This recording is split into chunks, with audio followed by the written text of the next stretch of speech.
one, I put on servo 2. Ooh. Alex, welcome. Thank you. Yeah. So we're gonna be talking about engineering. We've been doing this for 5-6 months now. We started off with doing operations together. I think my third operation was your first one. Yeah. And I don't think either of us enjoyed it. We didn't really like it. Хтось є на вулиці? So Braun, they wanted to have an FPV team for a while, so we decided to go and volunteer for that and be like, hey, we'll make some FPVs. We don't know anything about it, but we'll do it. And we did. Today is actually a huge day for us, which is why we're making this video. Why is it a big day for us, Alex? You know, our project that we've been working on for a long time now. Long time. Finally kicked it off and successful, so. Yep. First successful drops. I think they had like 4 or 5 today. Yeah. And super cool. Yeah, I wanted to mention. No, I'm not gonna mention it. Whatever. I was gonna. So I was gonna say that we don't look like your typical soldiers. I don't think either of us do. I'm like 5'4". You're a bigger man. We don't look like soldiers, to be honest. Except for the tattoos, you wouldn't know. Yet we found a way to go and contribute to the war. You know what I mean? And help these guys get out of air recon, which isn't our favorite job. Nobody really likes working with Mavics. But if you could round down in one word the last 6 months, what would it be? Flux. Flux. Got flux storm here this entire time. Yes, it has been. So I want to take it month by month, Alex. The first month, did our first operation together. How was the operation? You know, overall, got out of there, did our job, but it was crazy. How do you like it? I mean, that was your first combat experience. You know, you did a lot of stuff before coming to a combat unit, but how was it for you? Curious. Put it mildly, it kind of sucked. Ми вилетіли. Terrifying, but glad I got to know what the guys that we work with here in the FPV team like go through and what they do. Yeah. It really helps for understanding everything that we're doing. I remember your first flight, and you found it was like 2 or 3 guys running down to this place that we always bomb, and you got them. Yeah. You got them. One disappeared. In a cloud of smoke. never to be seen again. Yeah. Ever. By anybody. Now, what do we do exactly right after that? Oh man, diving into drones.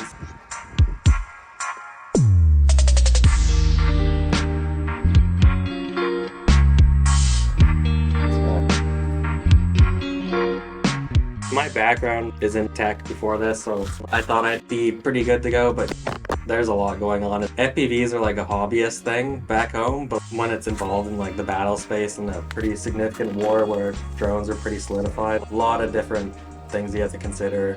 Yeah. It is a challenge, that's for sure. Definitely. I mean, I noticed like when we first started engineering, we got to like an engineering house and they were just kind of teaching us a little bit for like a week. And I just remember like you got the hang of it faster than I did at the start. From your background, you still have a little bit of an edge on it, but I think we both worked really well together. Like I would not want another partner in this than you, just because you had this more solidified background. Yeah, for myself, I'm just an idiot, but I'll solder, you know what I mean? No, the way I always describe like how we work together, you always have that next level energy of let's get this done right now, let's do it. Yeah. Let's do it. And then I'm taking it a little bit slower, like let's think about things, and those two like energies need perfect workflow. Yeah. Honestly, perfect. I don't think I've ever in the last 6 months been upset at how we're doing and stuff, just how we work together. Second month, Oleg. You had Oleg stop by, right? Yeah. Stay around there. Yeah. How was that experience? Midsummer? Yeah. Yeah. I guess the first word that comes to mind is sweat. Sweat and flux, pretty much, right? Yeah.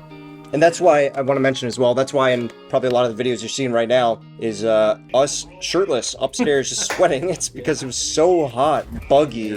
By the time you like walk up the stairs, you're dripping onto the ground, sweat. It's like a sauna, basically. It was insane. Yeah.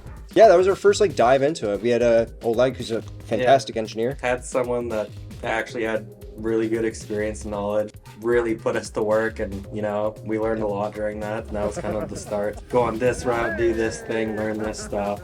Yeah. They really set us on like the path that led us to where we are now. We couldn't have done it without like other people's support. So that's one thing I know you would agree with. Can't do this alone. Like you can't just like jump into it. It took us 6 months to get to this point where we're operational. Yeah. But there's so many people, 10 different people that did an enormous amount that without one of them, we would not have been able to do it.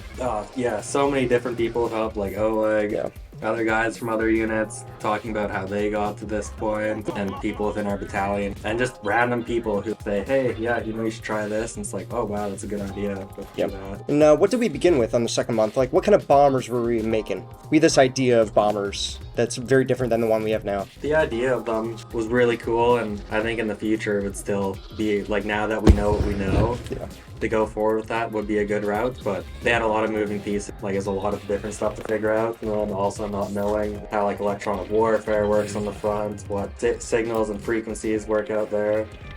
We, like, kind of, like, crashed and burned on our first test and everything, but... That's climbing even more. We're at 500. Oh, man. That thing drops on top of us, dude. We're at... No, I'm looking at it. We're good. You got even more. We're upside down, dude. Hold on, boys. It's coming in. It was a really big and good learning experience. So we were doing digital bombers. We're trying digital, but without an amplifier. So that second month, I think we just soldered away, got a bunch of drones ready, with GPS units as well, auto-tuned. Like, it was super Gucci. And then we took it out to the front. 5 of the drones just crashed, and like as soon as we like take off, they just cut out and just like gone forever, right? It's like, and it was from jamming, but it was also from like harmonization. Frequency science and whatnot, like. Yeah, and that was a super difficult part. Just like all the little things that make such a big impact that you wouldn't think of. Yeah. Just like you have to go on a calculator and figure out, is this going to harmonize? And if it harmonizes, you won't be able to go over a kilometer. Or instead, like with all the parts, you should be able to go like 20K sometimes. Yeah. You know what I mean? So and that was helped by some other random person who just like stopped by. He didn't know anything about FPVs. But he knew stuff about like signals and stuff, right? Like because of his background. Yeah. He said, "You're right. Have you ever thought of like harmonization?" I was like, "What the is that?" Like, and then we changed it and it fixed it. At the test range. At the test range. Yeah. After we fixed the harmonization, we then brought it out a second time, like 5 more drones, another $2,500 or so. Yeah. More, and they all crashed again. Yeah. A bit better than last time, but not operational at all. Yeah, that second operation didn't go well either. Now we're about like 2-3 months in. Still every day coming up here. I mean, what does our work day look like? Wake up, eat, get a white monster and a Zen, a pouch in you. Yeah. And pretty much walk up here and continue where you left off, basically, right? Like, just literally never stops. Like, you're always kind of doing something. Yeah, let's, if you want to show them that drone right there. Yeah, so this drone is like an amalgamation of probably like 3 or 4 different drones that some were destroyed, some had working parts, other drones had other working parts, put them all together, stripped them all apart, found all the parts that we wanted, found some different size motors that we want to try and test out, see if we can lift more, if it's more efficient to get more battery flight time, and yeah, so gonna build this up and test it out, see how it goes. All the internals of this, that's all from this drone. And we're just switching out because the frame on this one wouldn't be able to carry. And then this is a bomber drone, and so what we have here is a dropping mechanism, has a servo in it. Basically you attach up to a 1.5 kilogram explosive, and when you're at your target, flick a switch on your controller, drops it, and boom. The reason we're doing bombers is because we're part of a territorial defense unit. We don't have funding. You guys are the funders. You guys made this all possible. That's why we're operational, getting bombs on target right now. And we don't have to sacrifice a drone every time we do a flight. Use the same drone, you know, we're still getting live updates as we speak right now on how they're doing operationally. And they got like 4 or 5 flights in, dropped like 4 bombs during those. And that's using one drone.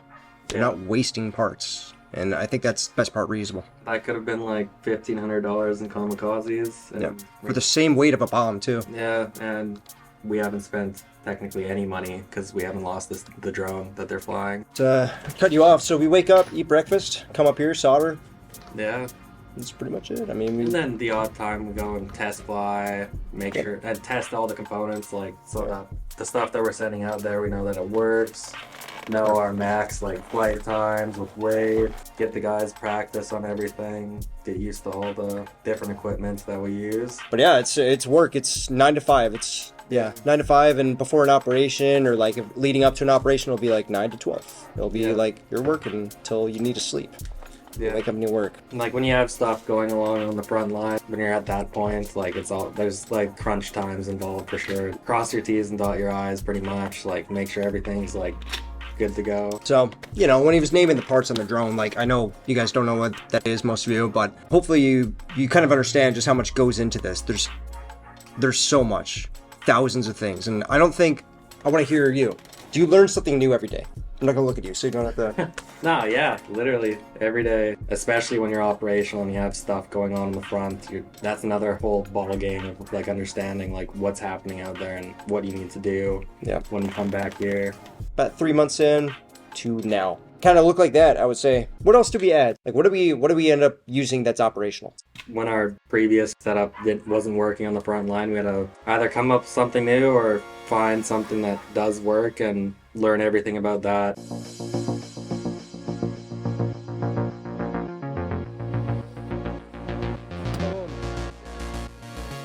Talk to different units, see what they do, and came to the conclusion that we need a repeating device, gotta fly that on a drone. That's a whole other thing of practicing, learning so much different technologies involved as well. At first I thought it was like crazy, but now it's like not too bad. It's, you know what? Yeah, it was finding out what works and then just dedicating, really committing to it. And so yeah, we found out what we wanted, started doing it, worked on it for like 2 or 3 like solid months to like get it going, understanding what is probably going to work on the front end, what won't, and now we're here and it works. Repeating device. Yeah, we put on a giant matrice, giant drone. It's the intermediary between our antenna on the ground and the FPV. So that way we can be in defilade, we can be in a bunker. Our guys can be in any different position on the front line. It's even like safer in that regard. They can go anywhere. They can be inside trees, behind a hill, behind a building. Yep. We don't have to worry about setting up antennas really. It's just send her up. It's the best. Yeah. It's honestly the best. And so, yeah, we did the repeater.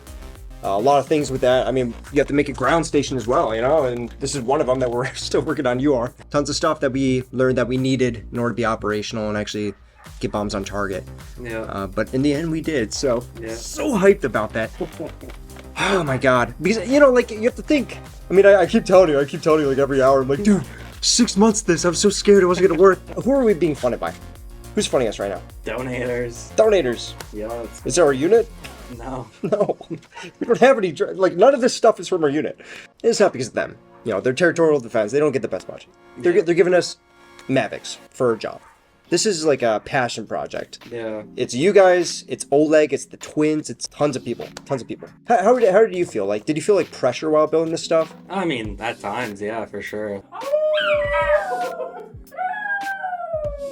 Kind of maybe self-imposed pressure because everyone kind of understands it's like a hard job to do, but imagine if we built all this time, 6 months goes by and we built something, it absolutely doesn't work, it fails, and we're just like, oh. It took way longer than expected, you know? Yeah.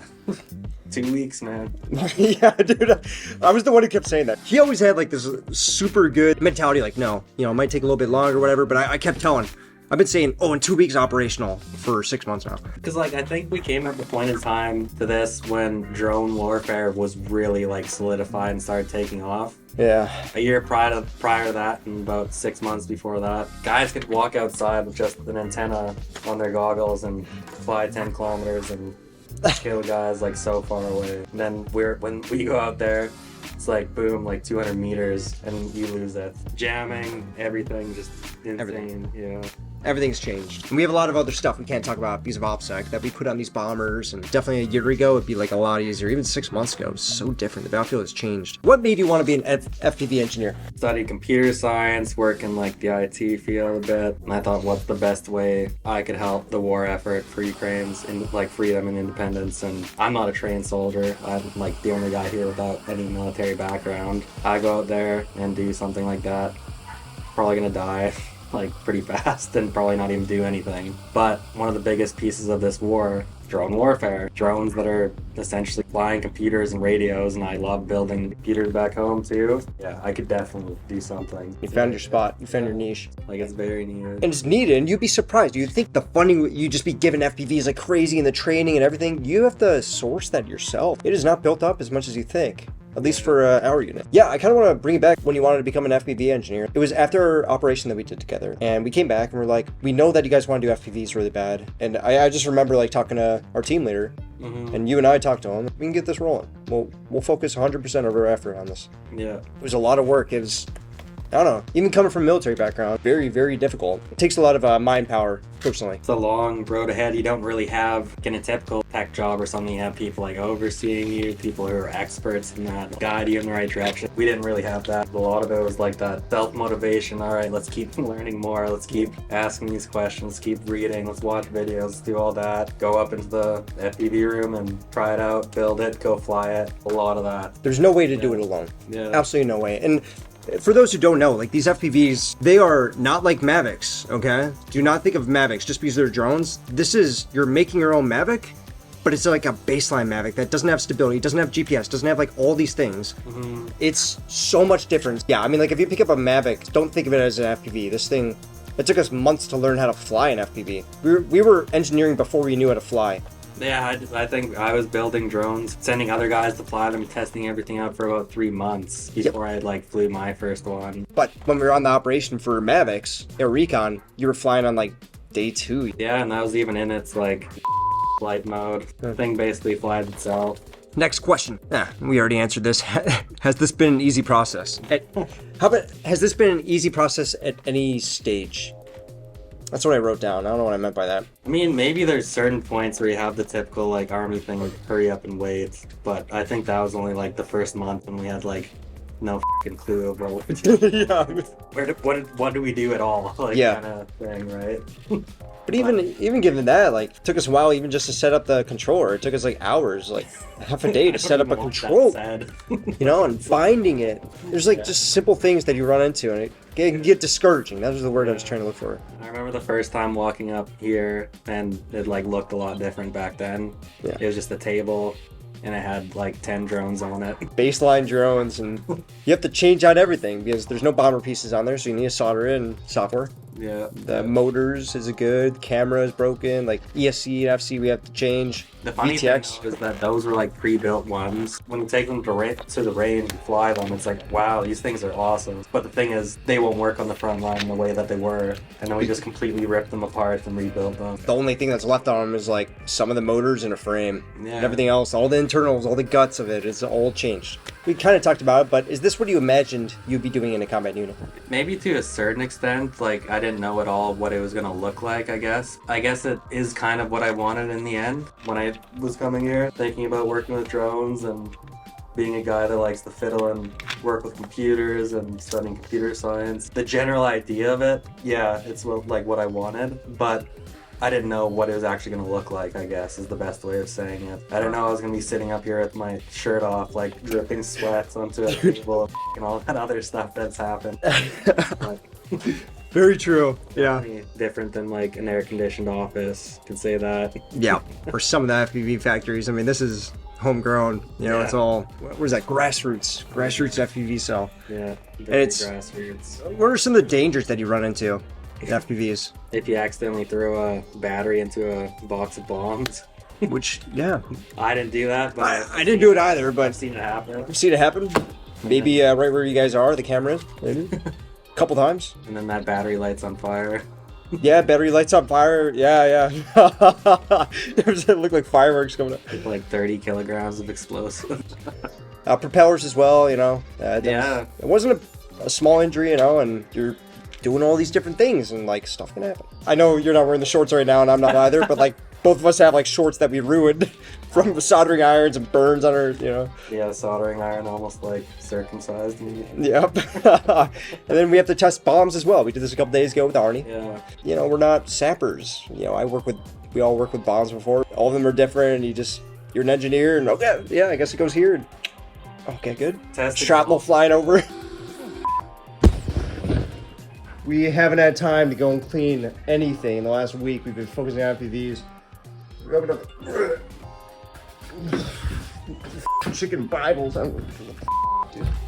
Like never experienced, like I've been on the front, had Artie and stuff close, but like you're sitting in a hole. The way that we tested bombs, like I don't even know if we should say this, but flying straight over talking, like I've never experienced that before. Yeah, I mean, really what this is an IED factory. It's a flying IED factory. We have bombs everywhere, we have propellers and batteries and a lot of ways to die. Yeah.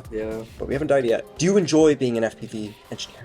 Yeah, I mean, like it kind of becomes like a job. You can still bitch about things. All said and done, yeah, I do enjoy it. It's pretty enjoyable. It's something you have to work towards, but Yeah. you would agree. It's enjoyable, the process sometimes, but the end result, like today, as we're talking right now, we know that this is what we're going to be mass producing. That is what I've been hoping for the last 6 months. What we both have. This is what we've been working for, is today. It was a long road, and there were days sometimes, of course, but when you finally get to that point, it's just like, wow, we made this whole project, made it work. Passing that knowledge on to others now too, being able to be in that position of like expertise of to train other guys on this as well. Put it in perspective, again, we would work for 2 months doing the same thing, 9 to 5, 9 to 12s, for a week straight. I mean, with Oleg, it was 2, 3 a.m. Wake up at 7 and go at it. And all that work for that one operation that we try doesn't work. All the drones crash, everything we worked on is in the field somewhere. It's a complete failure. And we have to pick ourselves up the next day and be like, all right, let's change this. And we work another 2 months and the same thing happens, you know, and it just took a lot of grit. Definitely grit. Yeah. What is the most difficult part of making FPVs? What do you say for yourself? You're pretty good at everything. You Nah, never ask I me. don't know. You never ask me questions. I always ask. Yeah, I do. Yeah, I do. You know a lot of stuff. No. If it just comes to the general part of like making FPVs work good, pit tuning is probably like the Pit tuning. hardest part. Yeah. Talk to people what pit tuning is. Yeah, it's like, so you have your flight controller that has sensors on it and makes calculations and all that. It's kind of like a computer, right? This top part right here that he said, man. Yeah, and it like tells the motors what to do and how it's flying, and has lots of, like, when you actually go into the software, you have lots of different dials, you have filters on there, and it takes a lot to get there. With smaller drones, there you can find other things that people have done online. It should work good, but when you start getting into the bigger drones that have other pieces and it's carrying weights and all that, it definitely makes it's pretty challenging. We have like 2 moving parts here that we had to attach, right? Servo. You got this guy. And that all affects like how it flies, right? All affects how it flies, and you have to change the pit tuning. The easiest part, most fun part is soldering. Just getting in there, you know. Just throwing some music.